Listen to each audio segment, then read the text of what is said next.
காலையில் கர்த்தரை நீ தேடினால் தென்படுவார், உனக்கு முன் வருவார்.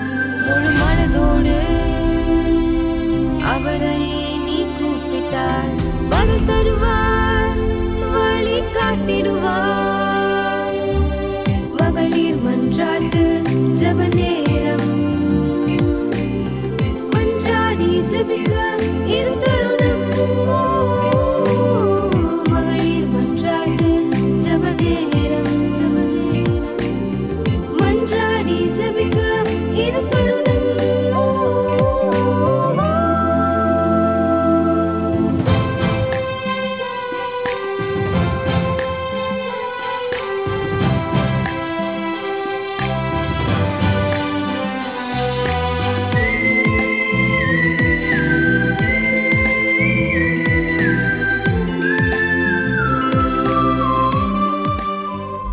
கர்த்தரும் அருமை இரட்சகருமாகிய இயேசு கிறிஸ்துவின் நாமத்தினாலே உங்கள் அனைவரையும் வாழ்த்தி வரவேற்கிறேன். இந்த மதிய வேளையிலையும் கர்த்தரோடு சேர்ந்து, ஆவியானவரோடு சேர்ந்து நாம் ஜெபிக்க போகிறோம். அதற்கு முன்பதாக நாம் ஒரு சில காரியங்களை நாம் வேதத்திலேருந்து பார்த்துவிட்டு நாம் கடந்து செல்வோம் ஜெபிக்கும்படியாக. வேதத்திலே ஜெபத்தை குறித்து அநேக இடங்களில் சொல்லப்பட்டிருக்கிறது. பாருங்க, ஜெபம் என்பது நாம் ஆண்டவருடைய சமூகத்தில் நம்முடைய இருதயத்தில் இருக்கிறதை நாம் பேசுகிறது. வேதம் வாசிக்கிறது என்றால் தேவன் நம்மோடு பேசுகிறது. இப்படி பார்க்கும் பொழுது ஜெபத்தில் நிறைய வகைகள் இருக்கின்றன. எப்படியெல்லாம் ஜெபிக்க வேண்டும், எப்படிப்பட்ட வகையான ஜெபங்கள் இருக்கின்றன என்பது நிறைய இருக்குது. இனி எப்படி ஜெபிக்க வேண்டும் என்பது கூட இந்த வேதத்திலே நமக்கு அழகாக ஆண்டவர் எழுதி தந்திருக்கிறார். அதில் ஒரு காரியத்தில் ஒரு இடத்துல நம்ம பார்க்கும்போது அந்தரங்கமாய் செய்ய வேண்டிய சில காரியங்கள் நமக்கு இருக்கிறது. பாரு, எல்லா காரியத்தையும் நம்ம வெளிப்படையாக செய்ய முடியாது. சில காரியங்களை ஸ்பிரிச்சுவலாகவுமே நம்ம சில காரியங்களை அந்தரங்கமாய் செய்ய வேண்டிய காரியங்கள் இருக்குது. அதில் ஒன்று என்னன்னா தான தர்மம். அந்த தான தர்மம் என்பது நாம் மற்றவர்கள் பார்க்க வேண்டும் என்று நாம் செய்யவே கூடாது. யாருக்கும் தெரியாதபடி வலது கை கொடுக்கறது இடது கை தெரியக்கூடாது. அப்படி நாம் அந்தரங்கமாக செய்ய வேண்டும். அது ஒன்று. ரெண்டாவதாக பார்க்கும் பொழுது ஜெபமும் அப்படிதான். நாம் எப்படி அந்தரங்கமாக ஜெபிக்க வேண்டும். நாம் ஜெபிக்கிறது எல்லாருக்கும் தெரியணும்னு அவசியமே கிடையாது. யாருக்கு தெரிஞ்சா போதும், ஆவியானவருக்கு தெரியும், நம்மளோடு சேர்ந்து இணைந்து ஜெபிப்பாரு. அது மட்டும் இல்லை, தேவனுக்கு தெரியும். அது மட்டும் போதும். வேற யாருக்கு நாம் இவ்வளவு நேரம் ஜெபித்தோம், இவ்வளவு நேரம் ஆண்டவரோடு விண்ணப்பம் பண்ணோம்னு சொல்லி யாருக்கு நாம் சைன் பண்ண வேண்டிய அவசியம் கிடையாது. அது அந்தரங்கத்தில் நாம் ஜெபிக்க வேண்டிய ஒரு விஷயம். ஒருவேளை குழுவாக ஜெபிக்கலாம், சபையாக ஜெபிக்கலாம், ஒருவேளை ஒரு வீட்டு கூட்டமாக இருக்கலாம், அது வேற. ஆனால் நாம் தனியாக ஜெபிக்கும் பொழுது அல்லது வீட்டில் இருந்து நாம் ஜெபிக்கும் போது அந்தரங்கமாய் சில காரியங்களை ஆண்டவரோடு நாம் பேச வேண்டும். அந்த ஜெபத்துக்கு மிகுந்த வலிமை இருக்கிறது. நாம் அந்தரங்கமாக ஜெபிக்கும் பொழுது அது வெளியரங்கமாய் நமக்கு என்ன செய்யும், பலன் தரும். பல வேளைகளில் என்னுடைய வாழ்க்கையில் நான் நிறைய நேரங்களில் வெளியே யார்கிட்டையும் சொல்ல மாட்டேன், தெரியாத அளவுக்கு நான் ஜெபித்திருக்கிறேன். அந்த ஜெபத்திற்கு வெளியரங்கமாய் தேவன் எனக்கு என்ன செய்திருக்கிறார், பதில் தந்திருக்கிறார். அது அப்புறம்தான் நான் சாட்சியே சொல்லியிருக்கேன். ஆண்டவர் அவ்வளவு பெரியவர். அவர் நம்முடைய இருதயத்தின் ஆழத்தை பார்க்கிறார். நம்முடைய நினைவுகள் தோன்றுவதற்கு முன்னமே அவர் அறிந்திருக்கிறார். அப்படி என்றால் நாம் அந்த ரங்கத்தில் யாருக்கும் தெரியலன்னு நம்ம நினைக்கலாம். ஆனால் ஆண்டவர் பார்த்துட்டே இருக்கிறார். அந்த ரங்கத்தில் ஒரு சொட்டு கண்ணீர் விட்டு பாருங்க, நிச்சயமாக அதற்கு பலன் உண்டு. அப்போ அந்த ரங்கத்தில் நம்ம என்ன செய்ய வேண்டும், ஜெபிக்க வேண்டும். அடுத்து இன்னொரு ஜெபம் இருக்குது, உபவாச ஜெபம். அந்த ரங்கமாக ஜெபிக்க வேணும். யார்கிட்டையும் சொல்ல வேண்டிய அவசியம் கிடையாது. நான் இன்னைக்கு உபவாசம் இருக்கிறேன் நான் அப்படின்னு சொல்லி பல பேர்கிட்ட சொல்லிட்டு நாம் ஜெபிக்கவே வேண்டாம். நம்முடைய ஜெபம் ஆண்டவருக்கு மட்டும் தெரிஞ்சா போதும். அப்படிப்பட்ட ஒரு ஜெபத்தை இந்த நாளில் நாம் கற்றுக்கொள்வோம். பிரியமானவர்களே, நிச்சயமாக நம்முடைய ஆண்டவர் நம்மை இருதயத்தை பார்க்கிறார். மனிதன் பார்க்கிறபடி நம்மை பார்க்கிற தேவன் அல்ல. மனிதன் முகத்தை மட்டும்தான் பார்க்க முடியும். ஒருவேளை முகம் வாடி இருந்தால் ஏதோ அவங்களுக்கு பலவீனம் அல்லது ஏதோ பிரச்சனை, ஏதோ கஷ்டம் அப்படின்னு சொல்லுவாங்க. ஆனால் இருதயம் வாடி இருக்கிறது யாருக்காவது தெரியுமா? இருதயத்தில் எவ்வளோ குத்தப்பட்டிருக்கிறோம், எவ்வளோ நொந்து போய் இருக்கிறோம் என்பது யாருக்காவது தெரியுமா? நிறைய பேர் இருதயத்தில் குத்தப்பட்டு வெளிப்படையாக சிரிச்சிட்டு நல்லா இருப்பாங்க. யாருக்காவது தெரியுமா? சிரிச்சு எல்லாரும் என்ன செய்திடலாம்? ஏமாற்றிடலாம். ஆனால் ஆண்டவரை நம்ம ஏமாற்ற முடியாது. நம்முடைய உள்ளந்தெரியங்களை, உள்ளத்தின் ஆழத்தை அறிகிற தேவன். ஒருவேளை நீங்கள் வெளியே சொல்ல முடியாத சில காரியங்களை இருதயத்திலேயே பெருமூச்சு போட்டு ஆண்டவரேன்னு சொல்லிட்டு நீங்கள் இருக்கீங்களா? நிச்சயமாக அந்த ஜெபத்துக்கு விடுதரங்கமான பலனை ஆண்டவர் வச்சிருக்கிறார். இந்த நேரத்தில் நாம் அப்படி ஜெபிக்க போகிறோம். ஒருவேளை நீங்கள் வீடுகளில் இருந்து ஜெபிக்கிறீங்க, வெளியே யாருக்கும் தெரியாது, இவா என்ன பண்ணுறா, இவங்க என்ன பண்ணுறாங்க வீட்டுக்குள்ளே இருந்து அப்படின்னு நினச்சிட்டு இருப்பாங்க வெளி மக்கள். ஆனால் ஆண்டவரோடு நீங்கள் இடைப்பட்டு கொண்டிருக்கிறீங்க. வெளியரங்கமாக ஒரு நாள் வரப்போகுது, இவ்வளோ இப்படி ஆயிட்டாங்க, இந்த குடும்பமாக இப்படி ஆயிற்று அப்படின்னு சொல்லக்கூடிய அளவுக்கு தேவன் உங்களை வெளியரங்கமாய் உயர்த்த போகிறார் பிரியமானவர்களே. அதனால் ஒரு நாளும் நாம் ஜெபத்தில் குறைந்து போகக்கூடாது. ஜெபத்தை இன்னும் கூட்டதான் வேண்டும். இந்த 2025ஆம் ஆண்டில் முதல் மாதத்தில் நாம் வந்திருக்கிறோம். இந்த நாட்கள்லேருந்தே நாம் ஒரு புதிய ஒரு முடிவை எடுப்போம். ஆண்டவரே, இந்த வருடத்தில் நான் பழைய வருடத்தை காட்டிலும் அதிகமாய் நான் ஜெபிக்கணும், அதிகமாய் கர்த்தரோடு நெருங்கணும், அதிகமாக நான் இன்னும் வேதத்தை வாசிக்கணும். அப்படிப்பட்ட ஒரு முடிவு வைராக்கியத்தோடு நாம் இந்த நாட்களில் நாம் கடத்து போவோமானால் நிச்சயமாக நம்முடைய வாழ்க்கையில வெளியரங்கமான பலனை நாம் பார்க்க போகிறோம். இப்பொழுதும் கூட நாம் ஜெபிக்க போகிறோம். நமக்காக அல்ல, நம்முடைய தேசத்துக்காக நம்ம ஜெபிக்க போகிறோம். எல்லாவற்றுக்காக ஜெபித்து விட்டு நமக்காக நாம் கடைசியாக ஜெபிப்போம். இந்த வேளையில் நாம் இந்த உலகத்திலேயே வாழ்ந்து கொண்டிருக்கிறோம். உலகத்தை சுற்றி பார்க்கும் பொழுது எத்தனை காரியங்கள் நடந்து கொண்டிருக்கிறது தெரியுமா? எவ்வளவு ஆச்சரியப்பட அளவுக்கு இவ்வளவு நாள் நடக்காத காரியங்கள் இந்த நாட்களில் நடந்து கொண்டிருக்கிறது. இதற்காக நாம் தான் ஆண்டவருடைய சமூகத்தில் நிற்க வேண்டும். இதற்காக உத்தரவாதம் நம்முடைய கரத்தில் தான் இருக்கிறது என் பிரியமானவர்களே. எனவே நான் இந்த நாட்களில் அதிகமாய் நாம் ஜெபிக்கும்படியாய் இந்த நாட்களை நாம் பயன்படுத்தி கொள்வோம் பிரியமானவர்களே. அதனால நம்முடைய தேசத்துக்கும் விமோசனம் உண்டு, நமக்கும் விடுதலை உண்டு. எனவே நாம் கட்டாயம் இந்த காரியத்தை செய்வதற்கு நாம் முயற்சி எடுப்போம். இந்த இடத்துல நீங்கள் முயற்சியோடு கடந்து வந்திருக்கிறீங்க. உங்களுடைய இருதயத்தின் எல்லா வேண்டுதலையும் கர்த்தர் நிறைவேற்றுவார். முதலாவதாக நாம் ஜெபிப்போம். தேசத்துக்காக தான் நாம் ஜெபிக்க போகிறோம். தேசத்திலே பாருங்க, பல வேளைகளிலே நான் நிறைய பேர் சொல்லுவாங்க, வெளிநாடுகளுக்கெல்லாம் போயிட்டு வந்தவங்க, வெளிநாடுகளில் இருக்கிறவங்க சொல்லுவாங்க, வெளிநாட்டில் அப்படி இருக்குது இப்படி இருக்குது, என்ன நீட்டு அப்படி பண்ணுறாங்க அந்த அரசாங்கம், அவங்க அந்த மக்களுக்கு இப்படி கொடுக்குறாங்க அப்படி செய்கிறாங்க சொல்லி அதிகமாக பெருமையாக பேசுகிறத நான் கேள்விப்பட்டிருக்கிறேன், சொல்கிறதையும் கேள்விப்பட்டிருக்கேன். இங்கேருந்து போகிறவங்க வந்து சொல்கிறதையும். அப்போ அந்த இடங்களுக்கு நாம் போனோம் என்றால் அந்த இடத்த பார்க்கும்போது ரொம்ப அழகாக தான் இருக்கிறது. அப்படி இருக்கும்போது அந்த இடத்துல அந்த தேசத்து தலைவர்கள் அவங்க மக்களுக்கு எவ்வளவு சலுகைகளும் எவ்வளவு சந்தோஷமா மக்கள் வாழ்வதற்கு என்னென்ன காரியங்களை செய்யணுமோ அதையெல்லாம் அவங்க செய்கிறாங்க. ஆனால் நம்ம நாடை பாருங்க, எவ்வளவோ நல்ல செழிப்பு நிறைந்த நாடு, ஆனால் எத்தனையோ செழிப்பை நம்ம இழந்து கொண்டே இருக்கிறோம். நம்முடைய நாட்டில் ஒரு சுத்தம் தூய்மை கிடையாது. ஆனால் எவ்வளவோ அழகாக வைக்கக்கூடிய இந்த நாடை நம்ம என்ன செய்துட்ருக்கோம்? சீரழித்து கொண்டிருக்கிறாங்க. அநேகருக்கு அந்த அறிவில்லை. ஆனால் இந்த நேரத்தில் நாம் ஜெபிக்க போகிறோம். ஆண்டவரே, அந்த வெளிநாடுகளை எல்லாம் புகழ்ந்து சொல்லும்போது, ஆண்டவரே இதை போல இதை விடவும் எங்கள் தேசம் அழகாக வரணும் ஆண்டவரே, எங்கள் தேசத்தில் எல்லா மக்களும் சந்தோஷமாக சுபிட்சமாக வாழணும் ஆண்டவரே என்று சொல்லி நாம் இப்பொழுது ஜெபிக்க போகிறோம். நம்முடைய ஜெபத்தை நிச்சயமாக ஆண்டவர் கேட்பார். எங்கு பார்த்தாலும் குப்பை கூலங்களும் கெட்டி கிடக்கிறது. இப்படிப்பட்ட ஒரு தூய்மையற்ற ஒரு தேசத்தில் நாம் வாழ்கிறோம். நம்முடைய தேசம் அழகான நாடாய், தேசம் எல்லா மக்களும் சந்தோஷமா வாழ்கிற நாடாய், எல்லாருடைய தேவைகளும் சந்திக்கப்படுகிற நாடாய், அந்த தலைவர்கள் அதற்கு ஏற்ற முறையில நம்முடைய நாட்டை அழகாக நடத்தும்படியான ஞானத்தையும் கிருபையும் பாருங்க. அந்த யோசேப்பு அந்த எகிப்துக்கு போன பிறகு அங்க நாட்டுல பஞ்சம், எவ்வளவு சீரழிவு வந்திருக்கும் இல்ல, மக்களுக்கெல்லாம் எவ்வளவு கஷ்டம். ஆனா அதை கூட ஞானமா அந்த யோசேப்பு என்ன செய்கிறான்? அழகாக அந்த நாட்டை நடத்துறாரு பாருங்க.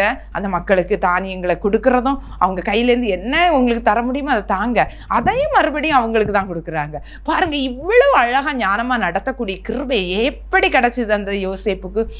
கர்த்தருக்கு பயப்படுகிற மனுஷனாக இருந்தார். நம்முடைய தேசத்தில் எல்லா தலைவர்களும் கர்த்தருக்கு பயப்படுகிறவர்களாய் மாறினா நம்ம எவ்வளோ சந்தோஷமாக வாழலாம். நம்ம தேசம் எவ்வளோ அழகாக காட்சி அளிக்கும். இந்த வேளையில் நாம் அதை நினைத்து, ஆண்டவரே எங்கள் தேசத்தை அப்படியாய் நீங்கள் ஆசீர்வதிங்க, எங்கள் தேசத்தை நாங்கள் நேசிக்கிறோம் ஆண்டவரே, எங்கள் தேசத்தை நீர் ஆசீர்வதிங்கப்பா, தேச தலைவர்களை ஆசீர்வதிங்க, அவங்களுக்கு நல்ல ஞானத்தை கொடுங்க, விவேகத்தை கொடுங்க, நிதானத்தை கொடுங்கன்னு சொல்லி நம்ம இப்பொழுது செபிக்க போகிறோம். எல்லார் கண்களை மூடுவோமா? ஹல்லேலூயா. ஸ்தோத்திரிக்கிறோம் அப்பா, ஸ்தோத்திரம் ஆண்டவரே, நல்லவரே, மை துதிக்கிறோம் அப்பா. நீர் எங்களுக்கு அழகான ஒரு தேசத்தை தந்திருக்கிறீங்க ஆண்டவரே.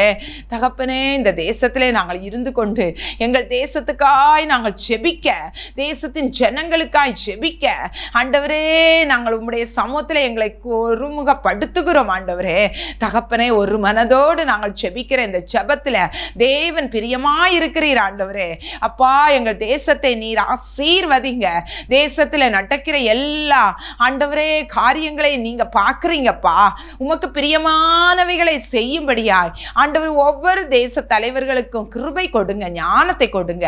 எல்லா அதிகாரத்துக்கும் ஆளுகைக்கும் மேலான ஒரு அதிகாரம் இருக்கிறது என்பதை அவர்கள் உணரட்டும் ஆண்டவரே. என் தேவன் பெரிய காரியங்களை தேசத்துல செய்யுங்கப்பா. தேச மக்கள் எல்லாரும் சுபிட்சமாய் சந்தோஷமாய் வாழ, பயம் இல்லாதபடி, திகில் இல்லாதபடி ஆண்டவரே சந்தோஷமா வாழ, வறுமை இல்லாத ஒரு தேசமா எங்கள் தேசத்தை மாற்றுங்கப்பா. எங்கள் தேசத்துல இருக்கிற கனிம வளங்கள் எங்கு போகக்கூடாது, அது தேச ஜனங்களே அனுபவிக்கட்டும் ஆண்டவரே. அப்பா, நீ கிருபை செய்யுங்கப்பா, கிருபை செய்யுங்க ராஜா. அதை சீரழிக்கிற பொல்லாத சத்ருவின் கிரியைகளை, எண்ணங்களையும் சிந்தனைகளையும் கொடுக்கிற பொல்லாதவனுடைய கிரியைகள் அழிக்கப்படுவதாக தேவன் கிரியை செய்வீராக. தேவன் தேச தலைவர்களுக்குள்ள கிரியை நடப்பிப்பீராக ராஜா. எல்லாரும் வாழ்ந்து சந்தோஷமாய் வாழ தேவன் கிருபை செய்வீராகப்பா. தேசத்திலே உம்முடைய ஆண்டவரே ஜனங்கள் எல்லாரும் கர்த்தரே தேவன் என்பதை அறிந்து கொள்வார்களாக. ஆண்டவரே ஸ்தோத்திரம், ஸ்தோத்திரம், ஸ்தோத்திரம், ஸ்தோத்திரம் ராஜா. உங்க நாமம் மட்டும் எங்கள் தேசத்துல உயர்த்தப்பட வேண்டும் ராஜா. உங்க ராஜ்யம் மட்டும் எங்கள் தேசத்துல வர வேண்டும் ஆண்டவரே. கால் மிதிக்கும் தேசம் எல்லாம் ஆண்டவரே, இடம் எல்லாம் எங்கள் ஆண்டவருக்கு சொந்தமாய் மாறணும் ஆண்டவரே. அப்பா, நீர் அப்படிப்பட்ட கிரியைகளை எங்கள் தேசத்துல நீ செய்வீராக, செய்வீராக. நீ செய்கிறபடியால் ஸ்தோத்திரம், ஸ்தோத்திரம். தாழ்த்துக்கிறோம், ஒப்பு கொடுக்கிறோம் இயேசுவின் நாமத்தில் பிதாவே, ஆமென், ஆமென். அடுத்ததாக நாம் ஜெபிப்போம். குடும்பங்களுக்காக ஜெபிப்போம். நம்முடைய தேசத்துல நம்ம வாழுகிற இடங்கள்ல இருக்கிற, நம்மை சுற்றி இருக்கிற ஜனங்கள், குடும்பங்களை பாருங்க. எத்தனை குடும்பங்கள் பிரிந்து போய் கிடக்கிறது. எத்தனை குடும்பங்களில் சத்ரு பலவிதமான பிரச்சனைகளை உண்டு பண்ணி பல பல காரியங்கள், வரதட்சணை, கொடுமை, குடி பிரச்சனை, கடன் பாரங்கள், பிள்ளைகள் கீழ்ப்படியாத தன்மைகள், இப்படிப்பட்ட அநேக காரியங்கள்னால குடும்பங்கள் சின்ன பின்னமாய் மாறிக்கொண்டிருக்கிறது. இந்த வேளையில் நாம் குடும்பங்களுக்காக ஜெபிக்க வேண்டும். பாருங்க, குடும்பங்கள் தேவனால் ஏற்படுத்தப்பட்டது. தேவன் தான் குடும்பங்களை ஏற்படுத்தி இருக்கிறார். குடும்பமாக வாழ்வது அவருடைய சித்தம், அவருடைய அனாதி தீர்மானம். அதுதான் குடும்பம் குடும்பமாய் வாழ்ந்து ஆண்டவருக்காக வாழ்ந்து பரலோக ராஜ்யத்துக்கு போக வேண்டும் என்பதுதான் அவருடைய நோக்கம். அதை சீரழிக்கிறது இந்த சத்ருவாய சாத்தான். பிரச்சனைகளையும் கடனையும் சண்டைகளையும் இன்னும் பலவிதமான காரியங்களை எல்லாம் செய்து பிரிவினைகளை உண்டாக்கி அவன் குடும்பங்களை என்ன செய்துட்டு இருக்கான், சீரழிச்சிட்டு இருக்கிறான். இந்த நிலைமை நம்முடைய தேசத்தை விட்டு மாறணும். இந்த சத்ருவின் கிரியைகள் அழிக்கப்படணும். குடும்பங்கள் எல்லாம், கணவன் மனைவி பிள்ளைகள் எல்லாரும் உற்சாகமா சந்தோஷமா வாழணும். அவங்களுக்கு அந்த கொடுக்கப்பட்ட அந்த குடும்பத்தை அவங்க நன்றாய் நடத்துகிறவர்களாய், தலைவர்களாய், தலைவிகளாய், பிள்ளைகளும் கீழ்ப்படிந்து நடக்கிறவர்களாய் காணப்பட வேண்டும். அதற்காக நாம் இப்பொழுது எல்லாரும் கண்களை மூடி ஜெபிக்க போகிறோம். ஒருவேளை உங்க குடும்பங்கள்லே இந்த சமாதான கேடுகள் இருக்கலாம், என்னென்ன காரியங்கள் இருக்கிறது. ஆண்டவரே, இந்த வேளையில நாங்கள் ஒரு மனதோடு எங்கள் குடும்பங்களுக்காய் ஜெபிக்கிறோம் என்று சொல்லி ஜெபிப்பீர்களா? நிச்சயமா இந்த நாள்ல நீங்கள் மற்றவர்களுக்காய் ஜெபிக்கும் போது உங்க குடும்பத்தில் இருக்கிற சிறையிருப்பு மாறும். இந்த நாள்ல நிச்சயமாய் மாறும், மாறும், மாறும். இயேசப்பா, இந்த வேளையில நாங்கள் ஒருமனப்பட்டு ஜெபிக்கிறோம் ஆண்டவரே. குடும்பங்களை சீரழிக்கிற எந்த காரியமா இருந்தாலும் என் தேவன் இந்த வேளையில் அந்த இடங்களில் கடந்து போவீராக. ஒருவேளை துக்கத்தோடு பாரத்தோடு ஆண்டவரே தன்னுடைய குடும்பத்தின் நிலைமைகளை நினைத்து அழுது கொண்டிருக்கிற பிள்ளைகளுக்காய் ஜெபிக்கிறோம் ஆண்டவரே. அப்பா, இந்த நாளில் ஒரு அற்புதமான விடுதலையை, அற்புதமான காரியத்தை நீ செய்வீராக. ஒரு சிறப்பான காரியத்தை நீ செய்வீராக. உம்முடைய பிள்ளைகளை சந்தோஷத்தால் நிரப்பும் ஆண்டவரே. தகப்பனே ஸ்தோத்திர ராஜா. குடும்பங்கள் கூடி வாழட்டும் ஆண்டவரே, சந்தோஷமாய் வாழட்டும் ஆண்டவரே. குடும்பங்களுக்குள்ள ஒரு பெரிய மகிழ்ச்சி உண்டாகட்டும் ஆண்டவரே. அப்பா, சத்ரு எதையெல்லாம் திருடிட்டு போனானோ அதையெல்லாம் மறுபடியும் ரெண்டத்தனையாய் உடைய பிள்ளைகளை நீ கொடுக்கிறபடியால் ஸ்தோத்திர ராஜா. அப்பா ஸ்தோத்திரம் ஸ்தோத்திரம் ஸ்தோத்திர ராஜா. ஒரு குறைவில்லாமல் பிள்ளைகள் சந்தோஷமாய் வாழட்டும் ஆண்டவரே. அப்பா, உங்க நாம மட்டும் மகிமைப்படட்டும். நீர் அப்படி செய்கிறபடியால் ஸ்தோத்திரம் ஸ்தோத்திரம் ஸ்தோத்திரம் ஸ்தோத்திரம். எங்கள் ஜெபத்தை கேட்டபடியால் ஸ்தோத்திரம் ஸ்தோத்திரம் ஸ்தோத்திரம் ஸ்தோத்திரம் ஆண்டவரே. நன்றியோடு நாங்களுமே துதிக்கிறோம், ஸ்தோத்திரிக்கிறோம். அப்பா, உமக்கு நன்றி நன்றி நன்றி நன்றி ராஜா. இந்த வேளையில் அடுத்ததாக நாம் ஜெபிக்க போகிறோம். இலங்கைக்கும் இந்திய மீனவர்களுக்கும் இடையே இருக்கிற பிரச்சனை, நெடுநாளாக இந்த பிரச்சனை இருந்து கொண்டிருக்கிறது.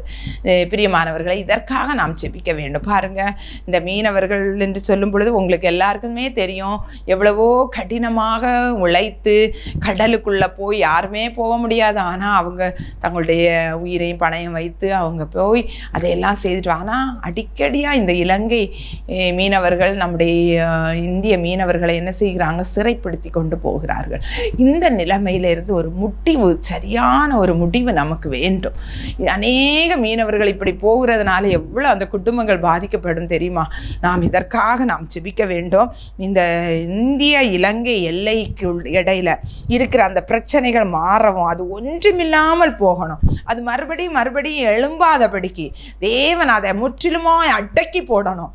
தேவன் இந்த காரியத்தை பொறுப்பெடுக்கும்படியாய் நாம் எல்லாரும் ஒருமனப்பட்டு ஜெபிப்போமா? அன்பு தகப்பனே, ஒருவேளை உங்கள் வீடுகளில் இந்த காரியம் இருக்காது, கடலுக்கு போகிறவங்க இருக்க மாட்டாங்க. ஆனால் நம்முடைய சகோதரர்கள், நம்முடைய அண்டை வீட்டார், நம்முடைய பிள்ளைகள், அவர்கள் நம்முடைய பிள்ளைகள் எப்படி நம்ம வீட்டை விட்டு போயிட்டாங்கன்னா எப்படி நம்ம ஃபீல் பண்ணுவோம்? அதுபோல் நாம் பாரத்தோடு இந்த வேளையில் அவர்களுக்காய் ஜெபிப்போமா? ஆண்டவரே, மீனவர்களுக்காய் ஜெபிக்கிறோம், அவங்களுடைய ரட்சிப்புக்காய் ஜெபிக்கிறோம். ஆண்டவரே, இந்த மாதிரி இலங்கை மீனவர்கள் சிறைப்படுத்தி கொண்டு வைத்திருக்கிற அந்த மீனவர்களை நீ சந்திங்கப்பா. அந்த இலங்கை மீனவர்களை சந்திங்கப்பா. ஆண்டவரே, ஸ்தோத்திரம் ஸ்தோத்திரம் ஸ்தோத்திரம் ராஜா. தேவன் இந்த பிரச்சனைக்கு ஒரு முற்றுப்புள்ளி வைங்க ராஜா. தேவனால கூடாத காரியம் ஒன்றுமே இல்லையா ஆண்டவரே. அப்பா, இதனால் பாதிக்கப்பட்ட குடும்பங்கள் எத்தனையோ பேர் அழுகையிலும் பற்கடிப்பில் இருக்கிறாங்கப்பா. தேவனே, நீ நியாயம் செய்யும். தேவனே, நீர் வழக்காடும். தேவனே, நீர் இவர்களுக்காக ஆண்டவரே உம்முடைய கரத்தை ஓங்கி இருக்க பண்ணுங்கப்பா. நீர் அப்படி செய்கிறபடியால் ஸ்தோத்திரம் ஸ்தோத்திரம் ஸ்தோத்திரம் ராஜா. இந்த காரியத்தில் எங்கள் தேசத்தில் ஒரு முற்றுப்புள்ளியை வைங்கப்பா, முடிவை கொண்டு வாங்கப்பா. தேவன் அப்படி செய்கிறபடியால் ஸ்தோத்திரம் ஸ்தோத்திரம் ஸ்தோத்திரம். நன்றி அப்பா, நன்றி நன்றி நன்றி. அடுத்ததாக நாம் காவல்துறைக்காய் நாம் ஜெபிக்க வேண்டும். காவல்துறையில் நிறைய சட்ட ஒழுங்குகள் இருக்கின்றன. ஆனால் அந்த சட்ட ஒழுங்குகளை மக்களும் அதை ஒழுங்காக கடைபிடிக்கவில்லை. காவல்துறையில் உள்ளவங்களும் அதை சரியான முறையில் என்ன செய்யப்படவில்லை, ஒழுங்குபடுத்தி அதை சரியான முறைக்கு கொண்டு வரவில்லை என்பது நமக்கு தெரிந்த விஷயம். இந்த சட்ட ஒழுங்கு சரியான முறையிலே கையாளப்பட வேண்டும். இதற்காக நாம் ஜெபிக்கணும். என்னென்னா, நம்ம கூட ஹெல்மெட் போட்டுட்டு தான் போகணும்னு சொன்னால் நம்ம என்ன செய்கிறோம், இவ்வளோ தூரம் தானே போடணும்னு இல்லை. ஆனால் அந்த ஒழுங்கு கட்டாயம். வெளிநாடுகளில் பாருங்கள், வேறு அண்டை நாடுகளில் பாருங்கள், அதை போடாமல் இருந்தால் எவ்வளவோ ஃபைன். நமக்கே தெரியாது, நம்மக்கிட்ட சொல்ல மாட்டாங்க. அது தானாக ஃபைன் வந்துடும், நம்ம சேலரியிலேருந்து அது போயிட்டே இருக்கும். ஆனால் அங்கே ஒழுங்கு எவ்வளோ அழகாக இருக்குது பாருங்கள், எவ்வளோ பாதுகாக்கப்பட்டு வருகிறது. ஆனால் நம்முடைய தேசத்துலேயோ அப்படி இல்லை. நம்ம 500 ரூபாய் ஃபைன் கட்டணும்னா சண்டை போடுவோம்.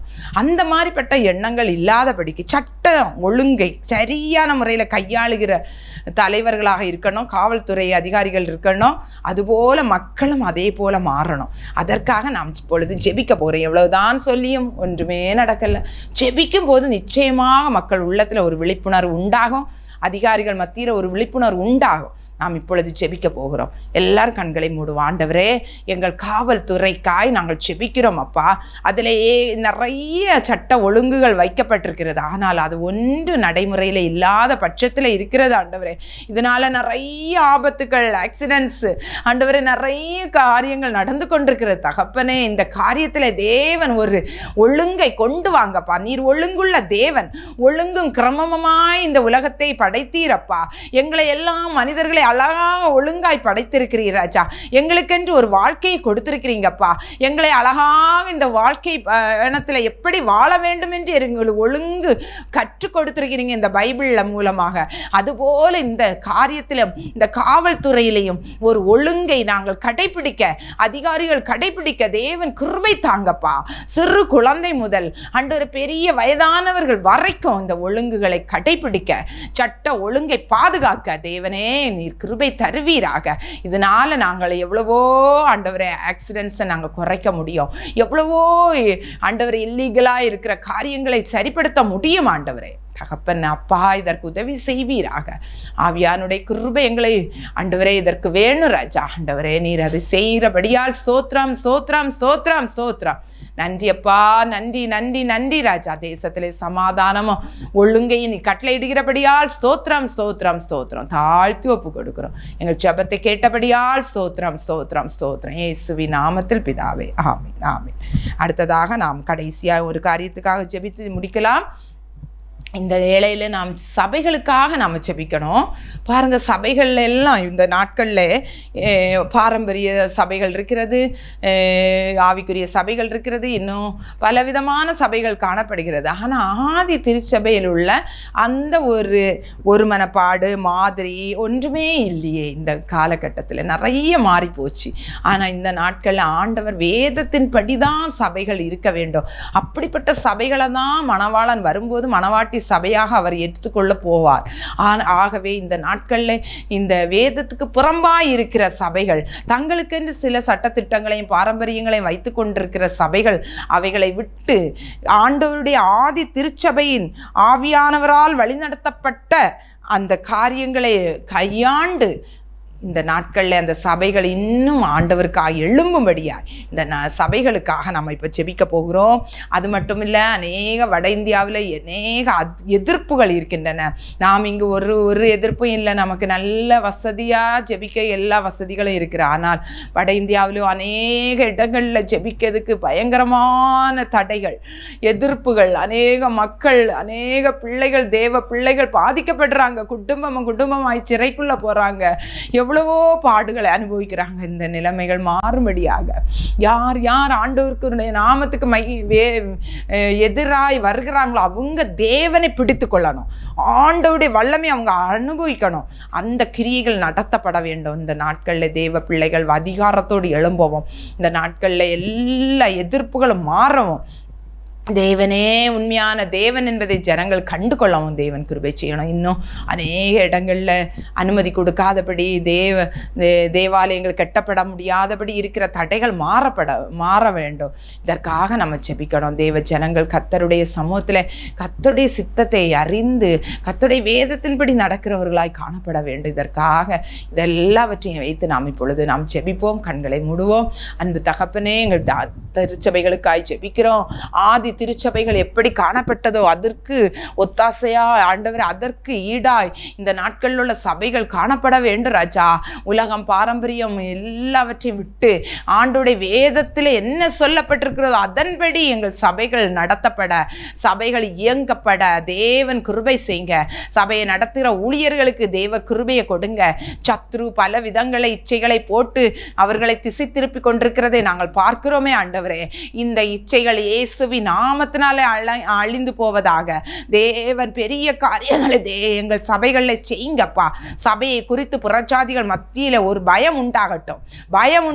அப்படிப்பட்ட ஒரு சபைகளாய், மணவாட்டி சபைகளாய், கரை திரையற்ற சபைகளாய் மாறட்டும் ஆண்டவரே. தகப்பனே, இன்னும் அநேக வட இந்தியாவில் அநேக இடங்களில் சபைகளுக்கு விரோதமாக எழும்புகிற மனிதர்கள் உம்மால் தொடப்படுவார்களாக ராஜா. அவர்கள் பட்சத்தில் வருவார்களாக ராஜா. ஹல்லேலூயா. சபைகள் கட்ட உடைக்கப்படட்டும். தடை பண்ணி வைத்திருக்கிற பொல்லாதவனுடைய கிரியைகளை உடைக்கப்படுவதாக இயேசுவின் நாமத்தினால. சபைகள் கட்டப்படட்டும் ஆண்டவரே. அப்பா உங்க நாமம் உயரட்டும். அப்பா உங்க நாமம் உயரட்டும் ராஜா. எங்களுக்கு அல்ல அப்பா, உங்க நாமம் மட்டும் உயர்ந்து இருக்கட்டும் ஆண்டவரே. நீர் பெரிய காரியங்களை செய்யுங்க. சபைகளுக்குள்ள ஒரு மனம் ஒற்றுமை ஏக சிந்தையை கொடுங்கப்பா. ஆதி அப்போஸ்தலர் நாட்களிலே இருந்தது போல ஆண்டவரே எல்லாருக்கும் ஒன்று என்ற ஒரு மன பாட்டோடு தங்களுடைய காரியங்களை செய்து கொள்ள தேவனே கிருபை செய்வீராக ராஜா. அப்பா ஸ்தோத்திரம் ஸ்தோத்திரம் ஸ்தோத்திரம் ஸ்தோத்திர ராஜா. பெரிய மாற்றங்களை எங்கள் தேசத்திலே கட்டளையிடும். ஒரு எழுப்புதலை கட்டளையிடும் ஆண்டவரே. ஸ்தோத்திரம். எங்கும் எங்கும் எங்கும் இயேசுவே இயேசுவே என்ற சத்தம் எழும்பட்டும். உம்முடைய சிலுவை கொடி உயரட்டும் ஆண்டவரே. உங்க நாமம் மட்டும் மகிமைப்படட்டும். அப்பா இந்த நேரத்தில் இவ்வளவு நேரம் பல காரியங்களுக்காக நாங்கள் செபித்தோம் ஆண்டவரே. இந்த தொலைக்காட்சி முன்பதாக இருந்து கொண்டு என்னுடைய காரியம் எப்படி ஆய முடியும் என்று வேதனையோடு இருக்கிற பிள்ளைகள் உண்டப்பா. எத்தனையோ காரியங்கள் ஆண்டவரே அப்பா வைக்கப்பட்டிருக்கிறது ஆண்டவரே. ஒவ்வொரு பிள்ளையுடைய இதயத்தின் விண்ணப்பங்களை கண்ணோக்கி பாரு ராஜா. ஆண்டவரே யோபு தன் சிநேகிதருக்காய் ஜெபித்த போது அவருடைய சிறையிருப்புன்னு மாறிட்டே. ஒருவேளை எந்த சிறையிருப்பில் இந்த பிள்ளைகள் யார் இருந்திருந்தாலும் தேவனால கூடாத காரியம் ஒன்றும் இல்லையப்பா. உடைய பிள்ளைகளை விட்டுவீங்கப்பா. சிறைப்படுத்துகிற பொல்லாதவனுடைய கிரியில இருந்து விட்டுவீங்கப்பா. குமாரன் விடுதலை ஆக்கினால் மெய்யாகவே விடுதலை ஆனீர்கள் என்று சொன்னீரே. உடைய விடுதலை இந்த நாளில் பிள்ளைகள் அனுபவிக்கட்டும், சுதந்திரிக்கட்டும் ஆண்டவரே. உடைய நாம மகிமைப்படட்டும் ஆண்டவரே. சந்தோஷமா இந்த நாளை முடிக்க தேவன் பிள்ளைகளுக்கு மீதியான நேரத்தில் கூட இருந்து நடத்தும் ஆண்டவரே. ஒவ்வொரு குடும்பங்களை ஆசீர்வதிங்க. சிறு பிள்ளைகள், படிக்கிற பிள்ளைகள், வாலிப பிள்ளைகள், பெரியவர்கள், வயதானவர்கள் ஒவ்வொருவரையும் ஆசீர்வதிங்கப்பா. என்னென்ன காரியங்களை எதிர்பார்த்திருக்கிறாங்களோ அவர்களுடைய காரியங்களை எல்லாம் நிறைவேற்றி கொடுங்கப்பா. உங்க பாதத்தில் வைத்திருக்கிறாங்கப்பா. நீரே அதை கண்ணோக்கி பார்த்து உடைய பிள்ளைகளுக்கு செய்வீராக. இப்படி செய்வதற்காய் ஸ்தோத்திரம் ஸ்தோத்திரம் ஸ்தோத்திரம். இவ்வளவு நேரம் ஜெபிக்க எங்களுக்கு கிருபை தந்தீங்க. தொடர்ந்து இந்த ஹெவன் டிவியை நீர் ஆசீர்வதிங்க. அடியான் செய்கிற ஊழியங்களை ஆசீர்வதிங்க. அநேகர் தொடப்படட்டும் ஆண்டவரே. ஸ்தோத்திரம். மிஷனரிகள் அங்கே எழும்பட்டும், இன்னும் எழும்பட்டும். கர்த்தருக்காய் நிற்கட்டும் அந்த தேசம் ஆண்டவரே. உங்க நாம மட்டும் மகிமைப்படட்டும் தகப்பனே.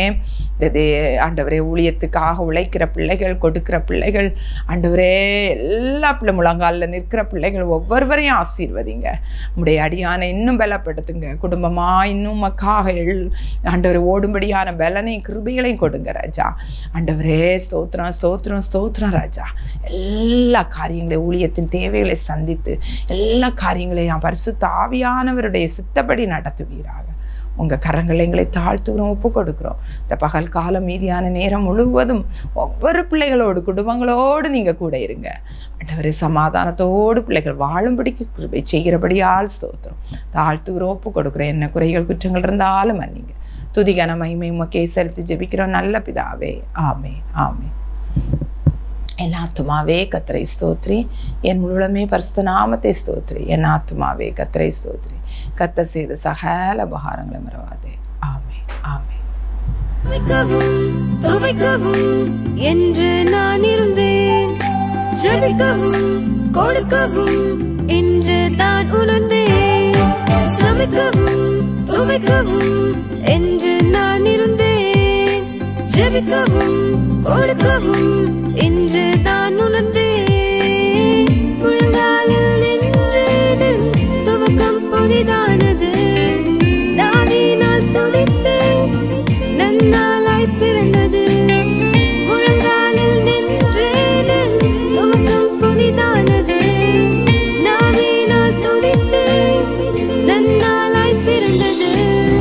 மகளிர் மன்றாட்டு ஜெப நேரம், மன்றாடி ஜெபிக்க இது தருணம்.